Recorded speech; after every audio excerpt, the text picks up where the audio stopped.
Merci à vous de choisir Top Congo FM pour vous informer les titres de votre journal. Top Congo FM. Agression de la RDC par le Rwanda. Le gouvernement congolais se prononce sur les derniers communiqués du Rwanda qui accusent la RDC des provocations suite aux affrontements entre FARDC et M23. Les ministres porte-parole du gouvernement qualifient d'ingérence la communication de Kigali sur une question congolaise. Il affirme même que le M23 n'existe pas. C'est plutôt le Rwanda qui occupe Bunagana. Les ministres Patrick Mouyaya est l'invité de la rédaction à suivre avant la fin de ce journal. Top Congo FM. Près des 80 assaillants armés ont été arrêtés par les FARDC au village Massiambio, au territoire des Komontes. Parmi eux, le meurtrier donc du chef de village Ngwene, mort décapité. La gouverneure de Maindombe qui livre l'information renseigne que la situation sécuritaire est relativement calme dans cette partie du pays. Top Congo FM. Plus de 6000 cartons des sardines périmées à destination de la province de la Chopo seraient interceptés par des services de contrôle. L'annonce d'un député national. Élisée Ntambo explique que les bureaux de l'Assemblée nationale a déjà été saisi et des enquêtes seront diligentées pour plus d'éclairage. Top Congo FM. Programme de la gratuité des accouchements et soins aux nouveau-nés. Il faut plus de moyens pour éteindre ces projets. L'appel est d'une élue. Elle estime qu'il existe encore à Kinshasa des zones qui ne bénéficient toujours pas de ces programmes du chef de l'État, d'où la nécessité d'intensifier la sensibilisation et de mettre plus de moyens à la disposition des structures sanitaires des proximités. Voilà tout pour les titres. Top Congo FM, le journal vous est présenté par Marcel Kitambala. On se retrouve pour un nouveau journal. Bonjour et bienvenue à tous.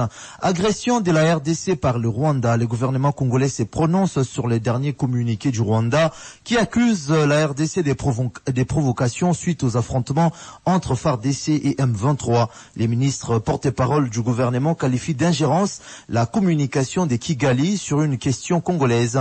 Il affirme même que le M23 n'existe pas. C'est plutôt le Rwanda qui occupe Bunagana. On écoute les ministres Patrick Mouyaya. Nos forces armées ont répondu plutôt aux attaques du M23. Ils ont quitté les lignes d'avant le processus et donc on ne peut pas laisser progresser d'un seul centimètre de plus sans que cela n'appelle une riposte à la mesure de nos forces armées. Et c'est ce qui est en cours. Soyons clairs. Le M23 a tiré en premier ou le M23 a voulu bouger des lignes? Ils ont tiré en premier et tiré dans un objectif précis. Je ne saurais pas répondre à leur place, mais ici, nous avons observé, et on le monitore depuis plusieurs semaines, il y a des mouvements, et ces mouvements ont appelé une réponse, et la réponse a été donnée.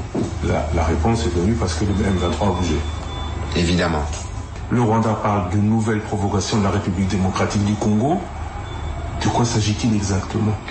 Il faut leur demander, mais ce qui est paradoxal, et c'est ce que nous disons, c'est de voir que cette fois-ci, le Rwanda n'émet même plus de gants, sans aucune gêne pour prendre fait et cause pour un groupe armé étranger dans un pays étranger. Mais quelle ingérence! Quelle ingérence! Le M23 est un mouvement terroriste congolais. L'armée congolaise s'attelle à protéger ses propres populations et c'est les Rwandais qui s'en émeut. Quelle preuve avons-nous encore besoin pour démontrer que le M23 n'existe pas, que c'est le Rwandais qui existe par ailleurs? Voilà, c'était donc là les ministres Patrick Mouyaya. Je rappelle qu'il est l'invité de la rédaction à suivre en intégralité avant la fin de ce journal. Il répond aux questions des Christian Losakweno. Et sur le terrain, nous apprenons la reprise des affrontements depuis tôt ces matins dans la région des Rangira, Tamugenga. Des détonations d'armes lourdes se font entendre jusque dans la cité des Roubaré, située sur la RN2 à une dizaine de kilomètres de Rutshuru au centre. Les sources locales affirment que l'armée réplique aux nouvelles provocations du M23. Cette reprise des affrontements provoque à nouveau des déplacements des populations et c'est dans ces contextes que le chef d'état-major adjoint des FARDC, le général Marcel Mbangu et les commandants de la 3e zone de défense séjournent depuis mardi à Goma pour une mission d'inspection. Nous y reviendrons dans nos prochaines éditions d'information. Et de son côté, les mouvements d'élite pour la démocratie et les vrais changements demandent au Conseil de sécurité des Nations Unies et à l'Union européenne de sanctionner sévèrement le Rwanda. Ces partis politiques de l'opposition extra-parlementaire étaient en sit-in devant le bureau des représentations de l'Union européenne mardi. Augustin Bissimois, secrétaire général du MDVC, dit ne pas comprendre le silence de ces organisations internationales malgré les différents rapports des experts des Nations Unies ayant prouvé l'implication directe de ces pays voisins dans le soutien des terroristes du M23. On l'écoute. Le MDVC ne comprend pas cette attitude du Conseil de sécurité des Nations Unies et de l'Union européenne vis-à-vis d'un pays comme le Rwanda qui appuie le terrorisme en République démocratique du Congo. Malgré les différents rapports des experts des Nations Unies ayant prouvé l'implication directe du Rwanda dans le soutien des terroristes du M23, aucune sanction sévère n'a été envisagée à l'endroit du Rwanda. Face à ces comportements à géométrie variable, le MDVC exige au Conseil de sécurité des Nations Unies et à l'Union européenne d'infliger des sanctions proportionnelles au Rwanda afin de ne pas donner l'impression que l'agression de la RDC était un complot soutenu. D'ici début décembre 2022, si aucune sanction sévère n'est prise dans ce sens contre le Rwanda, le MDVC et l'ensemble du peuple congolais ne voudront pas voir au pays les ambassadeurs de l'Union européenne et de la France. Réitérant son soutien total au FARDC, le MDVC demande au peuple congolais de rester mobilisé dans une attitude patriotique. Voilà, c'était donc là, vous venez donc là d'écouter Augustin Bissimois. Je rappelle qu'il est le secrétaire général du MDVC. Et puis les guerres à répétition dans l'est de la RDC sont avant tout économiques, d'où la nécessité pour le gouvernement de réfléchir sur une bonne politique de gestion des ressources naturelles et en matière d'investissement pour une exploitation rationnelle de ces ressources. C'est ce que suggère une synergie de jeunes leaders du Sud Kivu. Ces jeunes soutiennent l'idée des créations au sein du gouvernement d'un ministère en charge des investissements. Ces derniers devraient travailler pour attirer plus d'investisseurs en RDC et lever des fonds nécessaires pour répondre aux besoins sociaux de la population. On écoute Raphaël Gueda-Mbouinja, un des jeunes leaders du Sud Kivu et porte-parole des circonstances. Nous signalons que la guerre qui prévaut dans la partie est de la République démocratique du Congo est simplement économique. Nous y constatons le manque de réglementation dans les secteurs des investissements. Et pour ce faire, nous trouvons qu'il est important que les secteurs des investissements soient bien organisés et bien structurés pour que les investisseurs viennent dans notre pays pour y exploiter légalement nos ressources minières avec l'accord du gouvernement et non à travers les pays voisins. C'est dans ce même angle d'idée que nous saluons également les actes patriotiques et des bravoures entrepris par les professeurs et jeunes leaders Patrick Onoyata. Nous pensons que la mise en place du ministère de l'investissement dans les prochains gouvernements serait d'une importance capitale et d'une nécessité notoire pour notre avenir.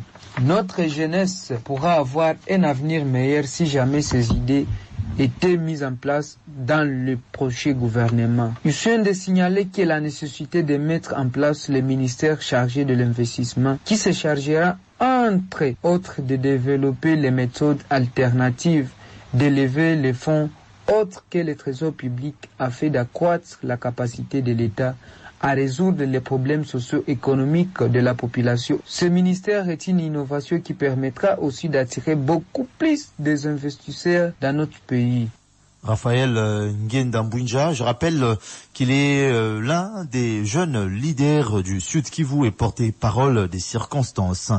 Insécurité dans les territoires de Kwamount et Bagata, dans l'espace Grand Bandundu. Près des 80 assaillants armés ont été arrêtés par les FARDC au village Massiambio, au territoire de Kwamount. Parmi eux, le meurtrier du chef des villages Ngwen est mort décapité. La gouverneure de Maïndombe, qui livre l'information, renseigne que la situation sécuritaire est relativement calme dans cette partie du pays. Pendant ce temps, la 11e région militaire infanterie des Bandundu annonce l'arrestation des 17 assaillants armée au village Kimpana, au territoire des Bagata.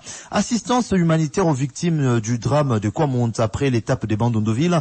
Les ministres des Affaires sociales, Actions humanitaires et Solidarité nationale est arrivé dans la province du Congo où des vivres et non-vivres ont été distribués aux déplacés dans les cités de la ville des Kingé et la cité des 316.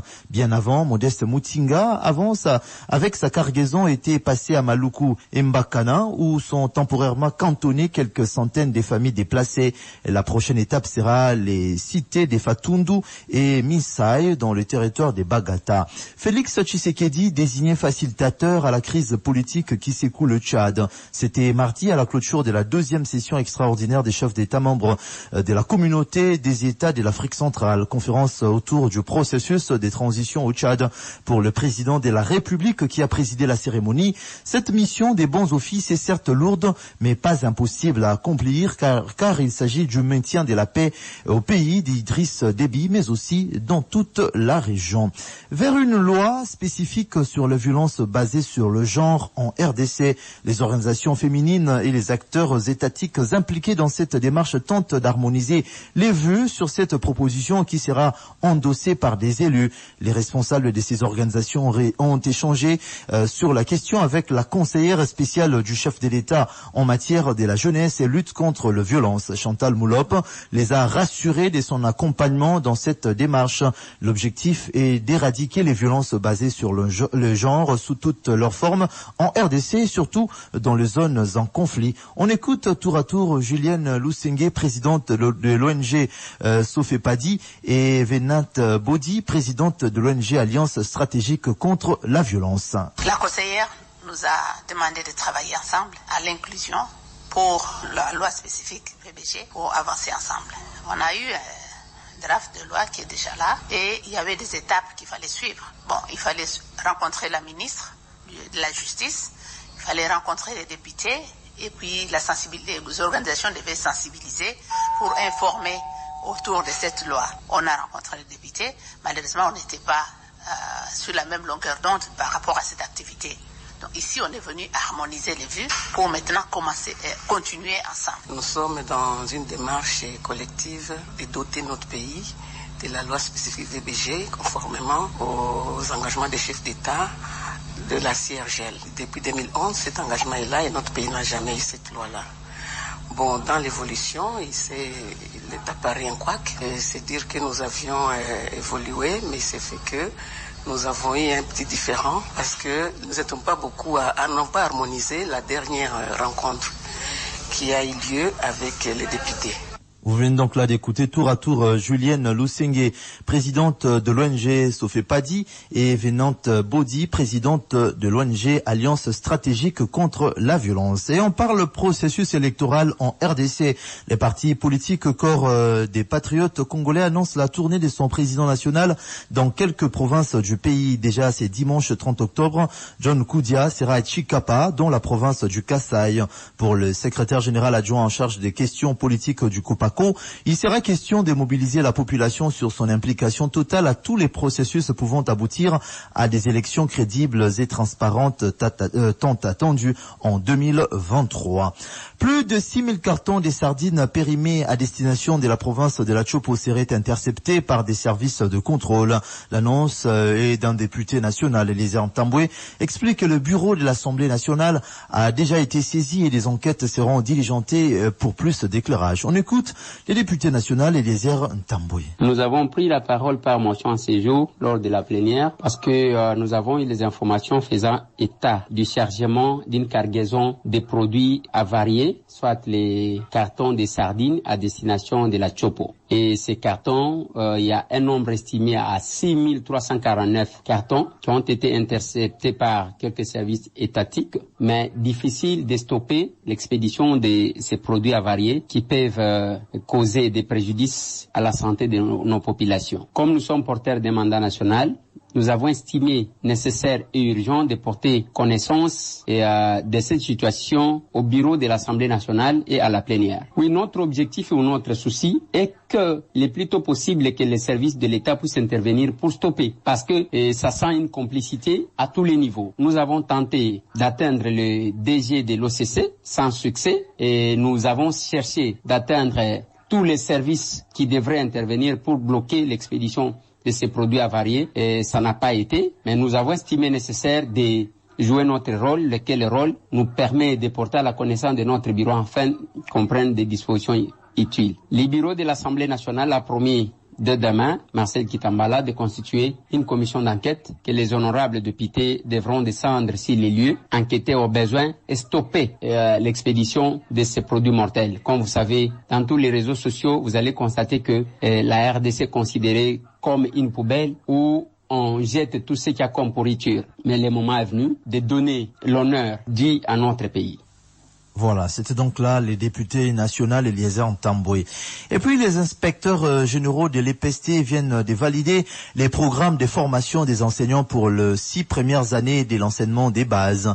Et l'UNESCO prend l'engagement d'accompagner le gouvernement de la RDC dans le programme de formation des instituts de formation au métier d'enseignement. On écoute Isaias Barreto da Rosa, il est représentant résident de l'UNESCO en RDC. L'UNESCO a senti l'implication et l'engagement du ministère de l'enseignement primaire, secondaire et technique qui était toujours à nos côtés dans toutes les activités en vue de l'amélioration de la qualité de l'éducation, notamment dans ces activités qui vont permettre de doter la République démocratique du Congo d'un programme de formation initiale des enseignants. Je tiens à vous rappeler que l'UNESCO a fait de l'offre d'enseignants bien formés, soutenus et qualifiés l'une de ses priorités absolues pour rehausser la qualité de l'enseignement et de l'apprentissage. Cette cible 4C de l'ODD, les objectifs du développement durable, appelle spécifiquement les États membres de l'UNESCO à faire en sorte que les enseignants et les éducateurs aient les moyens d'agir, soient recrutés de manière adéquate, que les enseignants jouissent d'une formation et de qualifications professionnelles satisfaisantes et aussi que les enseignants soient motivés et encore soutenus. C'était donc là Isaias Barreto da Rosa. Je rappelle qu'il est représentant résident de l'UNESCO en RDC. Et on parle assainissement dans les milieux scolaires. 2 écoles de la Tchangou fermées pour non-viabilité. Il s'agit du collège Bonanda qui a fait usage de faux documents pour fonctionner et de l'Institut Ndikila qui ne respecte pas les règles pédagogiques. L'école ne dispose que de 5 locaux mais organise plusieurs options. Décision prise mardi après-midi après la descente du directeur provincial de l'EPST Tchangou, Jean-Marie Vouzi. C'est après dénonciation qu'il est descendu sur terrain pour s'enquérir de la situation. Les collèges Père Albert, accusés de demander aux finalistes des humanités des frais prohibés, a reçu une mise en garde. Les provèdes de l'EPST Tchangou a souligné que les enquêtes se poursuivent pour tirer cette histoire au clair. Jean-Marie Vouzi est au micro des Mamichela, on l'écoute. À Ndjili, nous avons fermé une école qui fonctionne pratiquement dans la clandestinité, sans aucun document. 5 locaux pour 8 options, avec plusieurs élèves dans ces options-là. Ces désordres-là, nous avons dit, c'est ce que nous sommes en train de combattre. Parce que l'école ou le milieu des écoles ne doit pas devenir le lieu de préparation de Koulouna. Quand les enfants ne sont pas encadrés, ils deviennent des Koulouna en devenir dans ces écoles-là. Et l'autre que vous venez de voir vous-même, qui s'appelle l'Institut Ndikila, Poison, là aussi nous avons pris la décision et demain je les attends tous au bureau pour des dispositions à prendre afin que ces enfants soient orientés dans des écoles le mieux organisées qui puissent les encadrer normalement. Voilà donc les mesures que nous venons de prendre pour aujourd'hui et demain déjà ça va entrer en application à travers les sous-provèdes et les INSCOL concernés qui ont entretenu ces désordres-là. Et aussi, nous leur avons adressé des avertissements sévères parce que ce n'est pas à nous de descendre chaque fois jusque vers le bas pour identifier les problèmes. Voilà, c'était donc là les brevets de l'EPST Tchangou. Jean-Marie Mvunzi au micro des Mamies et Tchéla.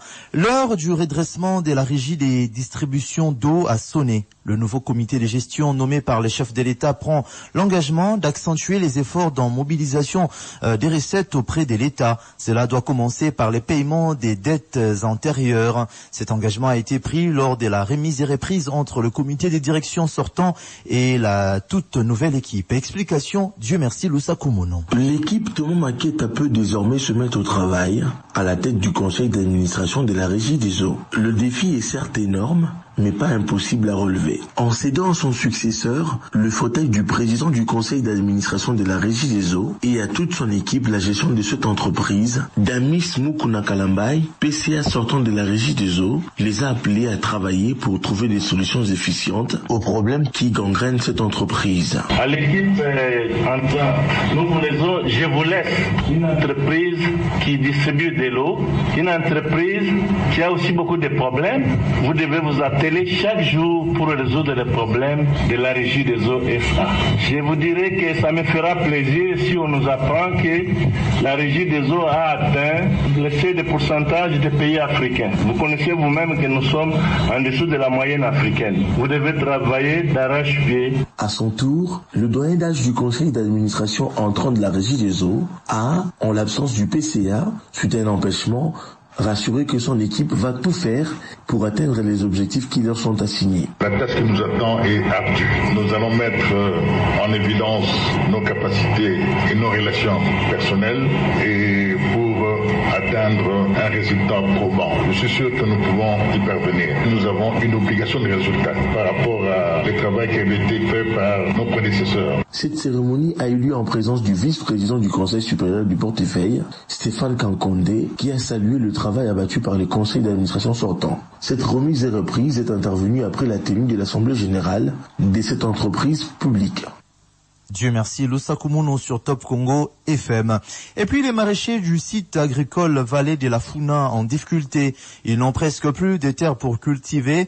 La vallée a perdu près de 91 hectares de sa superficie suite aux inondations, spoliations et mauvaise utilisation du sol. Une journée de sensibilisation sur l'aménagement du site ainsi que les techniques agroécologiques pour une utilisation durable a été organisée à l'intention des paysans dans la commune de Mongafula. Une initiative du centre des réparations, des répartitions équitables et anti-discrimination et l'Institut de stratégie pour le développement durable en collaboration avec la fondation Hans Seidel. Détail, Isabelle Moingo. C'est un véritable calvaire pour les maraîchers exerçant dans ce coin de la capitale. Ils font face à plusieurs difficultés, notamment l'ensablement, les inondations, mais aussi n'ont pas de marché pour écouler leurs produits. Explique ici Jonathan Maïdi, membre du CREAD. Si je peux résumer en termes, nous avons des problèmes sur le terrain liés à l'ensablement, les problèmes des eaux et en dehors des terrains, nous avons aussi des problèmes liés à la vente. En 1979, la vallée de la Funa avait 97 hectares. Aujourd'hui, il ne reste presque plus rien. Une situation jugée inacceptable par l'ingénieur Patrick Kakwata, expert en développement et génie rural. Actuellement, quand je regarde, il reste presque 6 hectares. On ne peut pas accepter, mais c'est préjudiciable par rapport aux paysans qui sont en train de travailler. Ça, c'est de façon directe, mais de façon indirecte, c'est la population de la ville de Kinshasa qui trouve de quoi à manger pour la sécurité alimentaire. Invitée à cette journée de sensibilisation, Gertrude Likamba, bourgmestre adjointe de Mongafula, a promis une rencontre avec les maraîchers pour des discussions plus approfondies. Je m'adresse à tous les maraîchers de la commune de Mongafula. Il n'y a pas un espace libre sans la main des autorités qui se soucient de vos conditions de travail. Raison pour laquelle vous êtes invités pour qu'ensemble nous puissions trouver des solutions pérennes et idoines. En dehors des problèmes liés à l'aménagement du site agricole, cette journée aura aussi permis aux paysans d'acquérir les connaissances sur les techniques agroécologiques en vue de préserver et protéger la terre. Isabelle Moingo sur Top Congo FM. Et puis, comment concilier l'exploitation minière et la protection de l'environnement en RDC? Les experts des secteurs miniers et ceux de l'environnement réfléchissent autour de cette problématique. L'objectif est de trouver des stratégies à proposer aux gouvernants et à la communauté internationale à la veille de la COP 27. Détail, Bérou Matanda. C'est autour du thème problématique de l'exploitation minière face aux enjeux de la protection des écosystèmes, la gestion de la biodiversité et la lutte contre le changement climatique en RDC que ces experts orientent leurs réflexions pour des réponses adéquates en marge de la COP 27. Guy Moussuil est président du comité de pilotage de cette session. Nous attendons de cet atelier que nous ayons des recommandations concrètes que nous pouvons apporter, en plus de ce que le gouvernement de la République a déjà, de sorte qu'elle soit plus aguerrie dans la COP 27. Il faut que le pays sur lequel tout le monde compte pour faire respirer la terre, donc ce pays va avoir une place particulière. Lorsque nous allons dans les discussions à la COP 27, il faudra donc que ce pays, en se présentant, vienne aussi avec son agenda qui est lié à son développement économique, de sorte que tout le monde comprenne que c'est possible de pouvoir faire l'exploitation minière, même dans un contexte de changement climatique. Pour l'USAID, ces assises sont d'une importance très capitale pour la RDC. Dr Zerick Smith est directeur pays intérimaire de l'USAID en RDC. Cette conférence fournit une plateforme pour équilibrer énormément des ressources de la RDC et la croissance du secteur minier avec un autre impératif climatique. L'appui technique de ces assises et de la coopération allemande. Ces échanges sont placés sous la tutelle du ministère de l'Environnement. Biro Matanda sur Top Congo FM. On parle programme de la gratuité des accouchements et soins aux nouveau-nés. Il faut plus de moyens pour étendre ces projets. L'appel est d'une élue nationale. Elle estime qu'il existe encore à Kinshasa des zones qui ne bénéficient toujours pas de ces programmes du chef de l'État, d'où la nécessité d'intensifier la sensibilisation et de mettre plus de moyens à la disposition des structures sanitaires de proximité. On écoute la députée nationale Solange Masumbuko sortir de sa rencontre avec les ministres de la Santé. Nous sommes tous sans ignorer que la gratuité de la maternité sera effective dans notre pays et plus précisément à Kinshasa, sous l'impulsion du gouvernement de la République et du chef de l'État, Félix Antoine Tshisekedi. Ainsi, plusieurs femmes qui dépensent plus de sommes colossales après l'accouchement ne les feront plus parce que l'accouchement, la maternité sera gratuite. Et nous profitons donc de l'occasion pour saluer ce programme d'intérêt national coordonné par le ministre de la Santé. Aujourd'hui, vous pouvez le constater, plusieurs ne bénéficient pas encore de ce programme et nous pensons que avec diligence, nous allons aussi voter un budget adéquat afin que toutes les femmes de Kinshasa et spécialement de la République, spécialement de Kinshasa, et toutes les femmes de la République puissent bénéficier de ce privilège. Voilà pourquoi nous avons, en tant qu'élus, nous sommes allés voir le ministre de la Santé, Dr Jean-Jacques Mbungani, pour en savoir davantage et il nous a rassuré, il a été réceptif que toute la population cible sera touchée et aussi en savoir davantage sur les structures qui vont bénéficier de ce programme de la maternité gratuite pour tous. Voilà, c'était donc là la députée nationale Solange Masumbuko. Et on parle aux campagnes de recouvrement forcé. La Regideso, direction provinciale de Kinshasa, continue avec sa campagne dénommée Recouvrement des créances auprès des abonnés de Kinshasa durant ce mois d'octobre 2022. Objectif, garantir l'exploitation. La Regideso poursuit également avec l'opération des déconnexions du branchement au réseau de tous les abonnés coupés qui ne veulent pas honorer leurs factures. La Regideso demande par ailleurs à tous les abonnés en retard des paiements de bien vouloir honorer leurs factures de consommation d'eau afin d'éviter tout désagrément lié à l'interruption de la desserte en eau. La Regideso rappelle également que toute facture du mois est payable dans les 8 jours après sa réception. 88.4 Top Congo FM. l'invité. Les Rwandais prend désormais officiellement fait cause pour l'M23. La République démocratique du Congo répond officiellement au communiqué des Kigali. Les présidents rwandais a, dans une déclaration, pris la défense du mouvement du M23. Patrick Muyaya est l'invité de la rédaction. Les porte-parole du gouvernement de la République démocratique du Congo est au micro de Christian Lusakweno. Monsieur le ministre, bonjour. Bonjour, monsieur Lusakweno. C'est confirmé, la guerre a repris à l'est de la République démocratique du Congo. La guerre n'a pas repris, mais nous assurons la défense de notre territoire parce que vous savez que nous sommes respectueux de nos engagements à l'international. Vous savez que nous avons, depuis que il y a eu la reprise des hostilités avec le M23, nous avons souscrit à 3 processus, à Luanda, à Nairobi, mais aussi à New York récemment avec le président Macron. Nous restons donc respectueux des engagements auxquels on a souscrit, mais en même temps, nous assurons la défense de l'intégrité de notre territoire parce que nous ne pouvons pas, nos forces armées ne peuvent pas rester inactives lorsque des groupes terroristes se permettent de s'aimer mort et désolation sans scrupule des populations congolaises en permettant encore des déplacements massifs. Nous ne pouvons pas rester indifférents. Depuis plus de 100 jours, vous n'avez été occupé. Les positions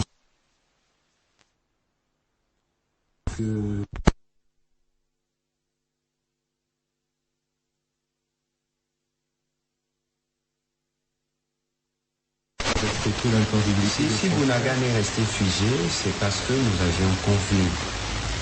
Le premier point sur lequel on s'est mis d'accord dans les différents processus, c'était la cessation des hostilités, parce qu'il y a déjà 200 à 300 000 Congolais qui sont déplacés.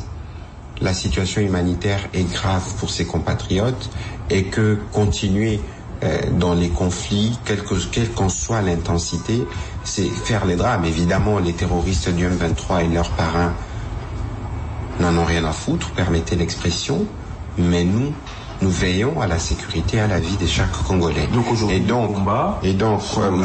nos forces armées ont répondu plutôt aux attaques du M23. Ils ont quitté les lignes d'avant le processus et donc on ne peut pas laisser progresser d'un seul centimètre de plus sans que cela n'appelle une riposte à la mesure de nos forces armées. Et c'est ce qui est en cours. Soyons clairs. Le M23 a tiré en premier ou le M23 a voulu bouger des lignes? Ils ont tiré en premier et tiré dans un objectif précis. Je ne saurais pas répondre à leur place. Mais ici, nous avons observé, et on le monitore depuis plusieurs semaines, il y a des mouvements. Et ces mouvements ont appelé une réponse et la réponse a été donnée. La réponse est venue parce que le M23 a bougé. Évidemment. Le Rwanda parle de nouvelles provocations de la République démocratique du Congo. De quoi s'agit-il exactement? Il faut leur demander, mais ce qui est paradoxal, et c'est ce que nous disons, c'est de voir que cette fois-ci, le Rwanda n'émet même plus de gants, sans aucune gêne pour prendre fait et cause pour un groupe armé étranger dans un pays étranger. Mais quelle ingérence! Quelle ingérence! Le M23 est un mouvement terroriste congolais. L'armée congolaise s'attelle à protéger ses propres populations et c'est les Rwandais qui s'en émeut. Quelle preuve avons-nous encore besoin pour démontrer que le M23 n'existe pas, que c'est le Rwandais qui existe par ailleurs? Le Rwanda parle d'insécurité à sa frontière du fait d'utilisation d'armements lourds. C'est la rhétorique habituelle. Parce que en toile de fond, ce que le Rwandais souhaite, c'est que nous puissions nous asseoir et discuter avec les supplétifs des terroristes du M23. C'est à quoi on a dit non. Et je pense que la stratégie, c'est la même. Apporter plus de violence, tuer plus de populations, en déplacer davantage pour nous exposer davantage vis-à-vis de notre opinion. Mais l'opinion congolaise, elle comprend les enjeux. L'opinion congolaise est rangée derrière le président de la République pour que cette aventure puisse cesser. Cette fois-ci, ça cessera une fois pour toutes. Pas de discussion directe entre la République démocratique du Congo et le M23. On a parlé des processus de paix de Nairobi, on s'est rencontrés à Luanda, on s'est même vu à New York, la France est rentrée dans la danse. Tout cela va donc se terminer par les armes ou les États, entendez États de la sous-région qui interviennent, on va revenir d'ailleurs sur cette intervention dans quelques instants, les États de la sous-région, la France, la communauté internationale n'ont plus voix au chapitre aujourd'hui, seules les armes doivent parler. Non, pas du tout, Christian Lusakweino. Vous conviendrez avec moi que l'une des missions de forces armées de la République démocratique du Congo, constitutionnelle d'ailleurs du reste, c'est de protéger les populations. Ne nous demandez pas de ne pas protéger nos populations parce que nous avons souscrit un processus de paix. Ici, nous ne sommes pas dans une offensive massive. Ici, nous sommes dans la protection parce que les lignes ont bougé, parce que les populations ont été touchées. Cela doit être bien clair. Nous engager dans un processus de paix ne signifie pas renoncer à notre mission principale, et c'est ce sur quoi les forces armées de la République démocratique du Congo se sont attelés depuis plusieurs jours, et ils les feront toujours parce qu'il est hors de question que cette position change. Aujourd'hui, que disent les voisins de la sous-région d'Afrique de l'Est? On dit d'ailleurs que le Kenya a retiré de ses officiers. Nous sommes engagés dans un processus de paix, dans un processus qui prévoyait, notamment après les discussions de Nairobi, les déploiements d'une force régionale. Le Burundi l'a déjà fait dans une partie du Sud Kivu. Le Kenya devrait le faire incessamment parce que le président Ruto, vous savez, venait de prendre fonction. Il y a un temps pour former son gouvernement et sûrement des habilitations en interne, mais nous n'avons pas d'indication contraire. Les rumeurs qui circulent, qui font état du retour des militaires kenyans, mais M. Christian Lusakweino, est-ce que vous avez vu les militaires kenyans se déployer dans les Nord Kivu? On a annoncé leur arrivée, le président récemment parlait de leur arrivée à Bunagana. Mais les troupes kenyanes ne sont jamais arrivées. Ce qui est arrivé, c'est les matériels qui venaient, notamment pour l'état-major de la force régionale qui sera installé dans la ville de Goma. Et c'est donc ces matériels, quand il est arrivé, il y avait évidemment quelques officiers qui s'est chargés de l'amener ici. Les troupes kenyanes ne sont pas encore déployées, sinon on aurait vu par centaines, par dizaines, des troupes se déployer. Donc il faut tordre le cou à cette rumeur qui tend à alimenter et à soutenir la manipulation de ceux qui nous agressent. Quand on a gelé les positions, on a parlé de cessation des hostilités. Est-ce que cette cessation des hostilités consacrée a vécu? Consacrée à? Est-ce qu'elle a vécu? Mais bien évidemment, ça fait plusieurs jours Non, ça veut dire, est-ce qu'elle est terminée? Est-ce qu'on n'en parle plus? Non, nous sommes toujours. Je crois que ici, il faut que je rappelle ce que je vous ai dit tout à l'heure. C'est que les forces armées de la République démocratique du Congo pour mission de protéger les populations.